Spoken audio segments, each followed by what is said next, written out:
Hello to all of my peeps. It's so good to see you here today from my chair, episode 114. We've been talking about this thing of life is relationships, but let me show you first Mocha. Oh, she's so heavy. Mocha. My sister gave me Mocha just a few months ago, and she's just growing. Oh my goodness. I'm telling you, my thumb has never been green before in my whole entire life. And I don't know, y'all must be praying for me. Keep doing that. We've been discussing the 9 personality boxes. I have encouraged you to figure out your specific box. Because every box describes why you do the things that you do.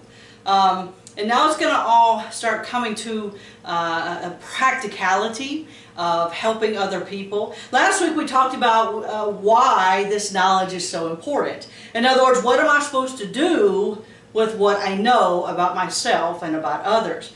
I see myself as a 1 box who needs perfection, or maybe you see yourself as a 9 box who just wants peace, or maybe a 6 box who wears those worst case scenario glasses all day, every day.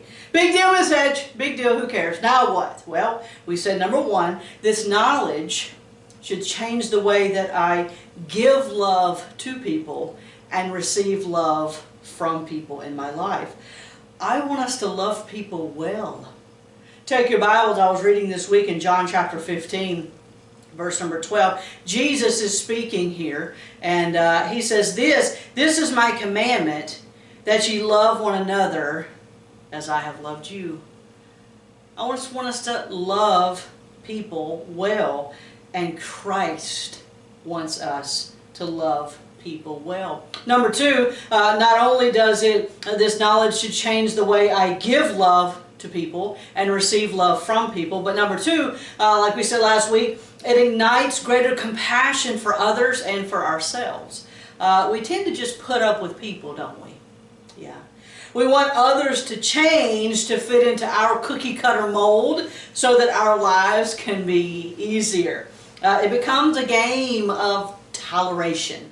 No, I don't think that's what God intended at all, for it to be a game of toleration. I want to see you and deal with you through the eyes of Christ-like compassion, allowing you to be the amazing person that God created you to be, not who I wish you would become to make my life easier. Love, compassion. So, Miss Edge, what else? What else? What am I supposed to do with what I know? All right, let's start to bring all this in to very, very specific practical spaces. Number 3, it should give you some needed tools to build better relationships. Hold on to that title, Build Better Relationships. I want us to love people, yes. I want us to have compassion. But watch this. I, personally, you may not be this way, and that's fine. I am a how person. You ask my ladies in Sunday school, I teach all the time how to do things. If you tell me that I need to love better, okay. I need to have deeper compassion, okay. But I want to know how. How can I love well? How can I have deeper compassion? If you'll allow me, Lord willing, in the next coming weeks, I'd like to hand us some tools. Some very valuable tools to help us build better relationships. Can I set this all up for us? I got some stories for you, okay? Today is story day, so pull up your mat in the library. Let's come to actually, we're in pastor's office. It's not the library. Pull up your reading mat and sit down for a few minutes. I've got some stories to tell us.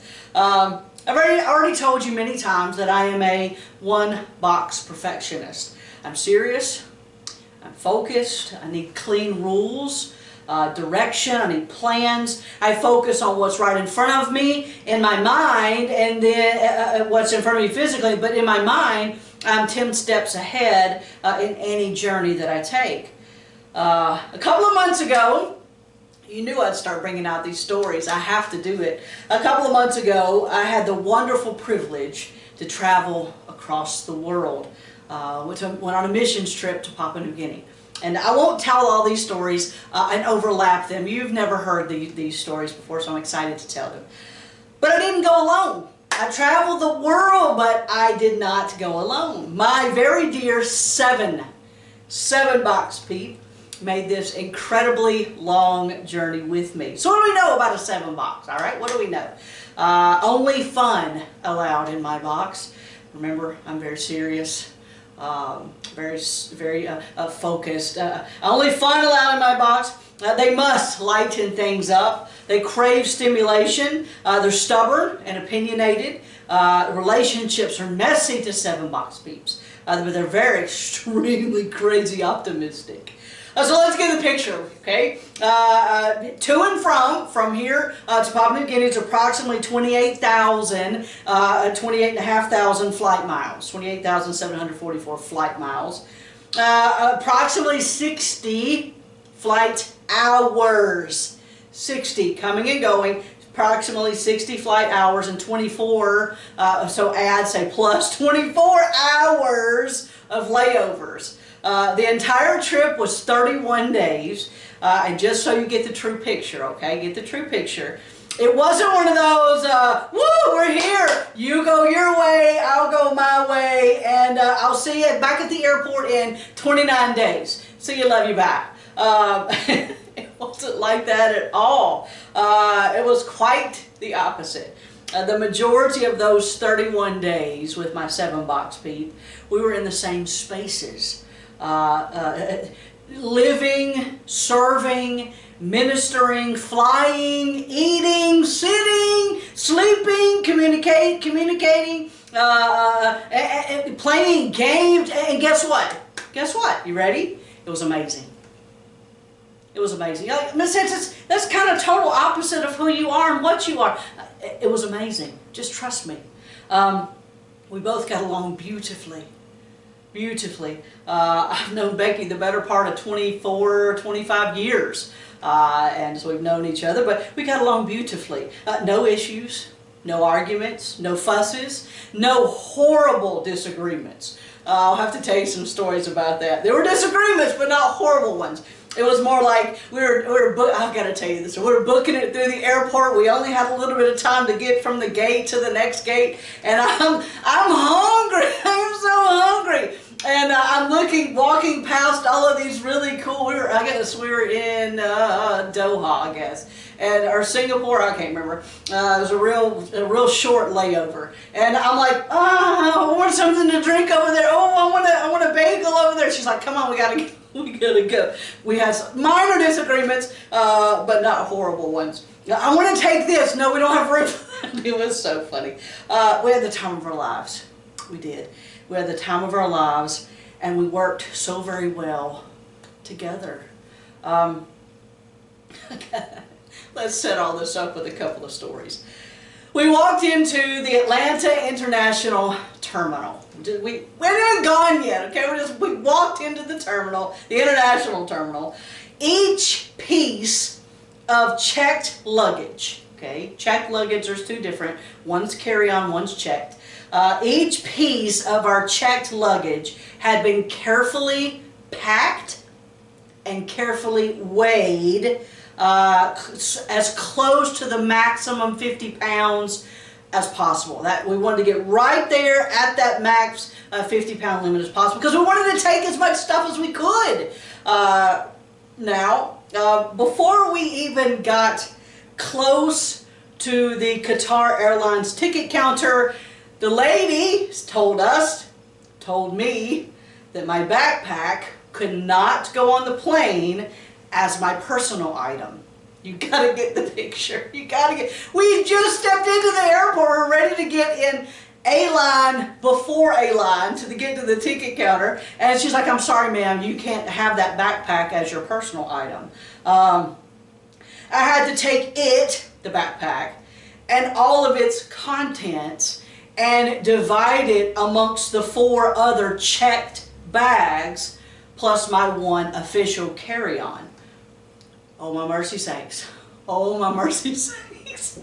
In my perfect 1 box mind, that lady rocked my world. because everything had been chosen and packed perfectly and meticulously. And yes, Becky helped me with that. We worked together to get everything perfect and meticulous. I'm just, you got to see it. You see it in your mind, don't you? You're laughing at me. I know Becky's laughing at me. I'm just standing there looking at this lady, beautiful lady, it's a sweet, sweet lady. I'm just standing there looking at her, dumbfounded that I messed up. Me, in my one box perfection. You know, worrying and pining and this and take this out and put this here. Hours of this. And then I find out that I messed up. Oh my goodness, I'm just staring at her. I messed something up in this process. I was wondering, how in the world am I going to sift through all of this again and choose what needs to go in which space? Because my backpack had stuff I needed in it. So I wanted in it. So as I'm standing there, literally, don't tell anybody, but I was about to cry. I was about to cry because I messed up. As I'm standing there about to cry, because I had messed up this perfect process, Becky, my beautiful, amazing 7-box peep, she had already, She had already slipped the backpack off of my back. She was in the floor of the Atlanta International Terminal and Airport.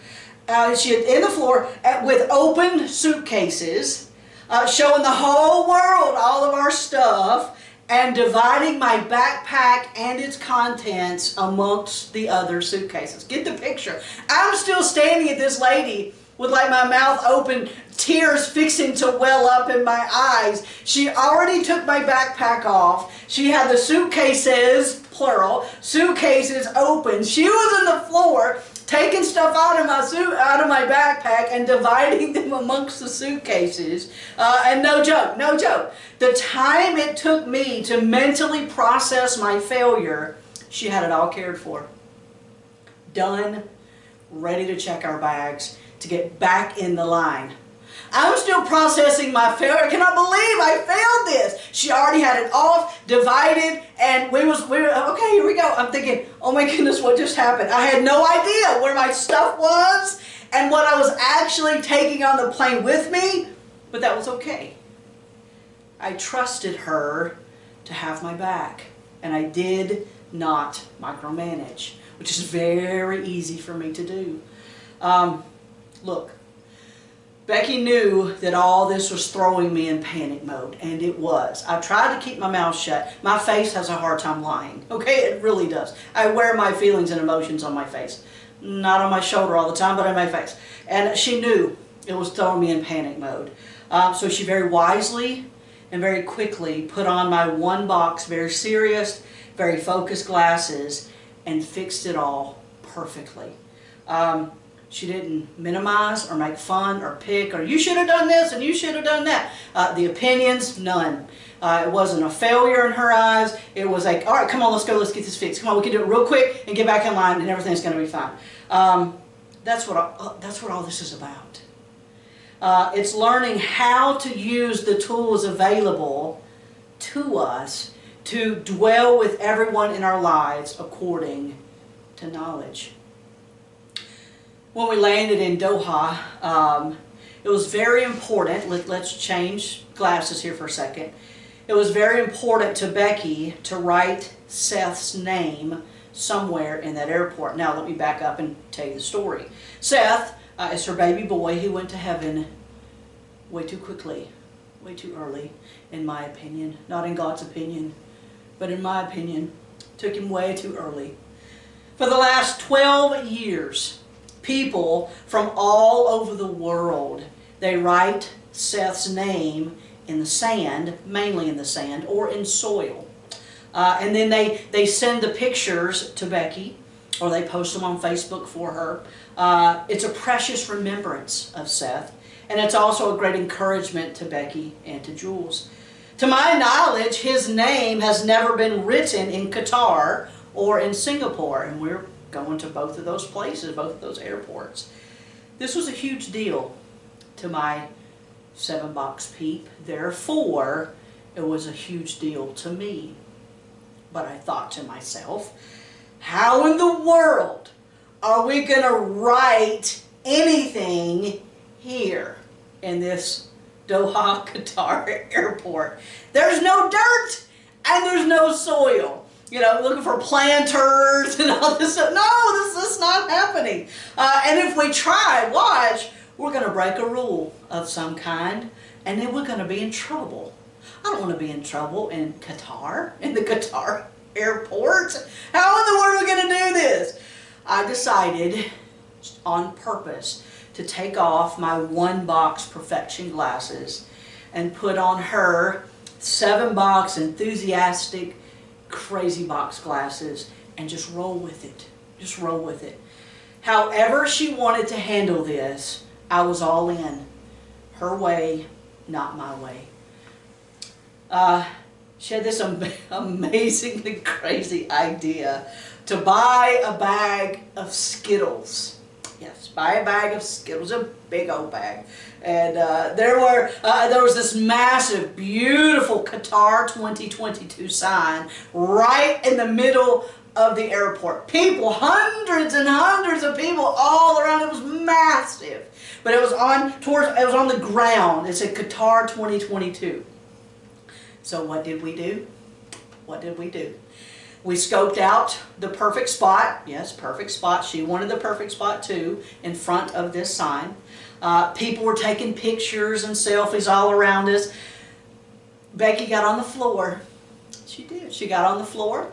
And I had in my hand just a big old thing of Skittles, and I just started handing her Skittles. So she's on the ground, on the floor of this airport. Everybody just looking at us and watching what we're doing. And she spelled out Seth's name. Yes, in the Doha airport, on the floor, in front of hundreds of people, in front of that sign, that Qatar 2022 sign. And yes, there are probably a few runaway, rogue Skittles hiding somewhere in that airport or on the bottom of somebody's shoe. Probably. I can neither confirm nor deny rogue Skittles in the Qatar airport. I can neither confirm nor deny. But she now has a photo, a very sweet, precious memento of Seth's name in Doha. And we did that again in the Singapore airport also.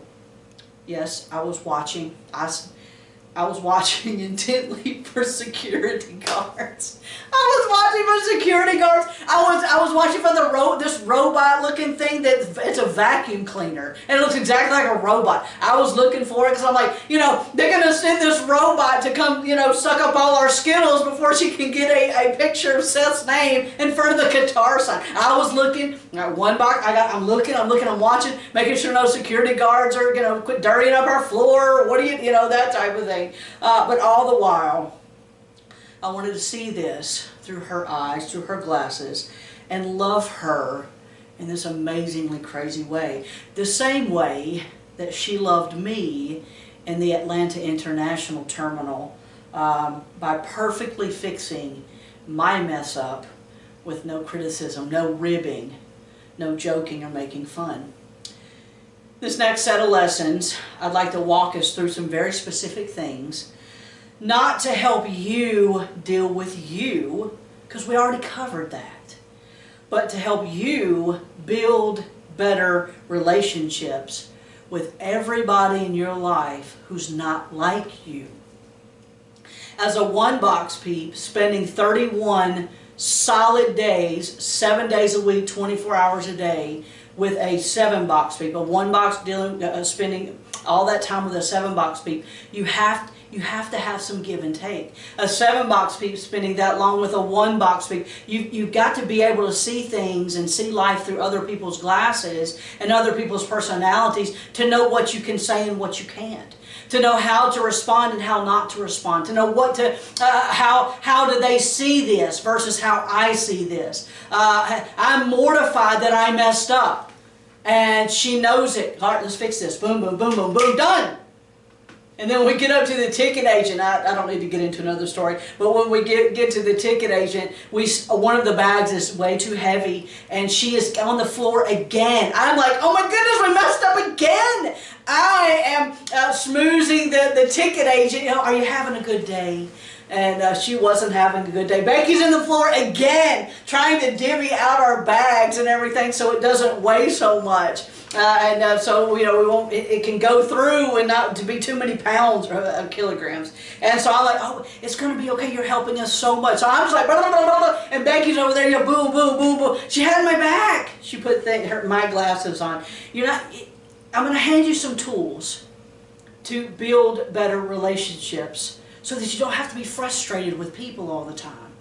If you can see life and see things through the eyes of those peeps, I promise you, you'll have better understanding. You'll have a lot better time because you're not so frustrated.